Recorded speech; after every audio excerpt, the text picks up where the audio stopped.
Kabla ya Mbeya kuwa mji mkubwa, kulikuwepo shujaa alilinda milima hii kwa heshima na msimamo. Alikuwa nani? Alikuwa mtu wa ardhi hii. Rungwe ilikuwa chanzo cha chakula na nguvu ya jamii. Hapa tulilima sana, ndio maana palikuwa muhimu. Kyela ilikuwa njia ya biashara na mawasiliano. Walikuja kwa mashua? Ndiyo, hapa tulibadilishana mali.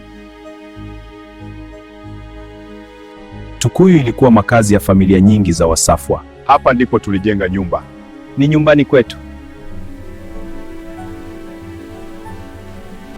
Chunya ilikuwa sehemu ya kujilinda wakati wa hatari. Milima ilitusaidia, ilitulinda sana. Mbarali ilikuwa ardhi ya mifugo na upanuzi wa jamii. Hapa tulifuga sana, ilikuwa mali yetu. Shujaa huyo alisimama kulinda ardhi. Ardhi haiwezi kuachwa.